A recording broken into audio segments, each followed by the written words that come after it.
bad news. I've realised I can just make videos talking to my camera while I'm cracking on with this journey. Let's talk about rent, baby. Let's talk about you and me. Let's talk about rent, right? Let's talk about a hypothetical situation, shall we? Let's say, hypothetically, you have a small family. Let's say, I don't know, you've got 2 children. And you've ended up, for one reason or another, with the 2 children settled in a really nice, friendly little school, in a really nice, leafy little shire. And let's say, hypothetically, that you need to find somewhere else to live. And let's say, hypothetically, that that's happened quite a lot in the last few years, because people like to sell the houses that you're paying them to live in. Anyway, in this hypothetical world, you start looking at places to rent, and the problem that you've got is where you're living, hypothetically, is quite a desirable place to live, relatively speaking, because it's not in the middle of Birmingham. It's quite leafy, it's quite green, and during COVID, lots of people tried to move there. That has meant that the demand for houses far outstrips the supply of houses. What has happened recently in this hypothetical situation is a lot of these houses have been sold, say. So there's even less supply than there ever was. And at the same time, the price has been going up. So now you're in a hypothetical situation where you're being forced to pay over the odds for a house that you don't really want. And if you don't go for the house, because there's so few available, somebody else will. Because in this hypothetical situation, there's lots and lots of people trying to rent the houses.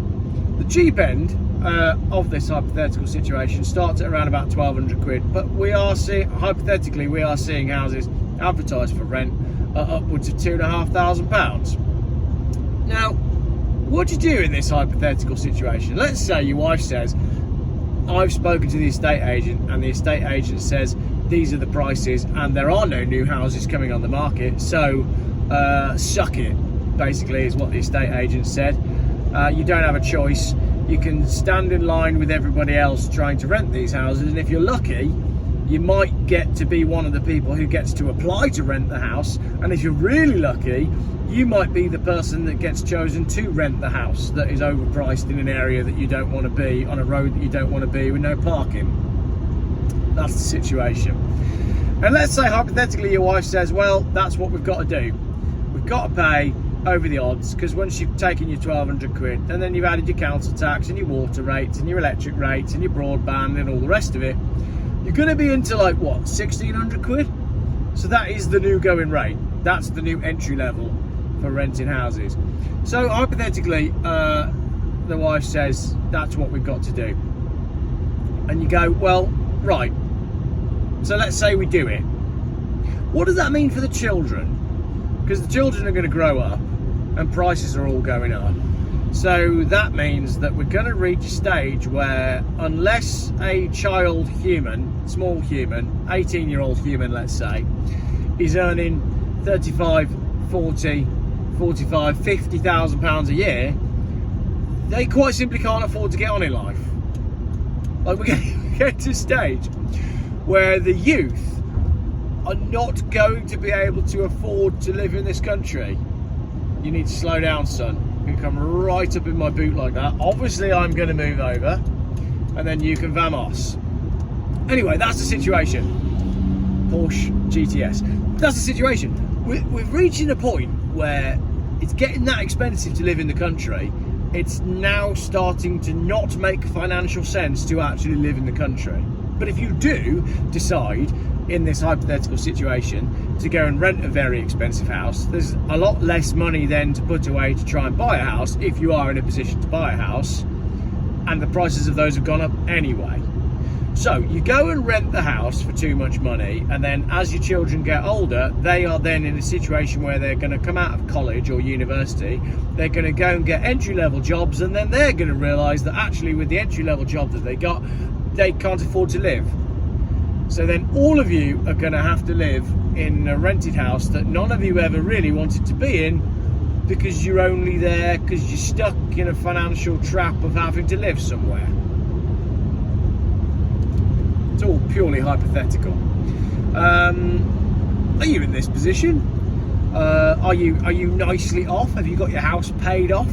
Is everything good? Were you sensible with your money when you were younger? What do you think about the current rental market? Because if you've got friends or family or loved one, or if you yourself are in the rental trap, then you'll know all about it. Because when it comes time to find a new house, it's an absolute nightmare. There aren't enough houses to go around. There's far too many people trying to get the houses, and the estate agents can do pretty much whatever they want. They can do whatever they want. It doesn't matter, because that's the situation. So, again, like I say, let's say that that's what you do. You go and rent the house. Prices just keep going up, don't they? And stuff just keeps getting more expensive. So, what world have you then given your children if all you're giving them, if you're going to rent the house just so that you can, the kids can be there when they get to a point when they're old enough to rent houses or buy houses, by which point it'll be too expensive to do that anyway. How does it all work? Any idea? Any suggestions in the comments? What's going on over that side? We've got, what is it, burnt out car transport there. Absolutely, but like everything is gone. Everything is gone. Like the rental market in the nice part of Worcester.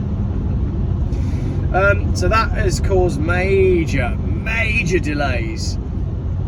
There's a crane there, and they are taking the remains of the lorry and trying to get it off the road, but that is meaning that the motorway on that side is closed. Everything is backing up for miles. I should probably film this for the main YouTube video that I'm trying to make at the moment. But anyway, just wanted to have a little rant about the rental market, because, you know, you've got no power, have you, when you're a tenant? Landlord says, I want to sell a house. There's absolutely nothing you can do. There's nowhere else you can go. Are there any alternatives? Do you go and live in a van? Do you go and buy a caravan? Do you live on a boat? Do you just go and put a tent up in a field? None of which you can do in England because it's not warm enough.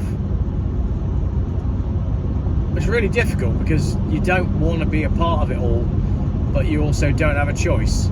It's like you're being forced to play a game where all the rules are being broken by the people right at the top, and you don't really want to play, but you don't have a choice. That's how it feels. It's like some sort of crazy entrapment is where hypothetically I'm at. Hypothetically. Yeah, it's an absolute nightmare, and like I say, if you know people who are looking to rent houses at the minute, it's a joke. We're getting to a stage where people are working just purely to live. And I've said it before, my little slogan is the cost of living is beginning to outweigh the benefits of doing so. Nothing comes down, does it? Petrol never comes down, electric never comes down. No one ever gets into power and says, right, do you know what we're going to do? We're going to make life more affordable. Because they don't care, because all the people that get into power they're all rich anyway. They're independently rich. Rishi Sunak had to rent his first house. It was a £20,000 oceanfront property in California. £20,000 a month. The man who runs the country has no idea what it means to act. He just doesn't know anything about money. Right, this is interesting as well. That Volkswagen Transporter that just went past me was on the same ferry as me. I've been really worried that I've taken the wrong route and done the wrong thing. But a Ferrari that went past me earlier on went past me twice. The Ferrari went past me, I then thought I'd taken a wrong turn, and about an hour and a half later I saw the Ferrari again in my rearview mirror. So how did I get ahead of the Ferrari? And that van, we left the ferry at the exact same time. So my route can't have been completely wrong unless they took a very extended break somewhere and had a very long lunch. I think the answer is getting from Calais further south into France. There's many different ways of doing it. It's not until you get south of Rouen that the roads actually start to make sense and go south at some progress. Pretty sure that was a terrible video. Hypothetically speaking, If you made it to the end of the video, the code word is hypothetically with a question mark on the end, because I'm trying to make the code words shorter because people have been moaning that they're code sentences. Sorry about that. What am I going to rant about next? I'm enjoying these 10-minute rants that I can have that make the time go faster whilst my cruise control is sat as I make my way to Le Mans. Thanks for watching.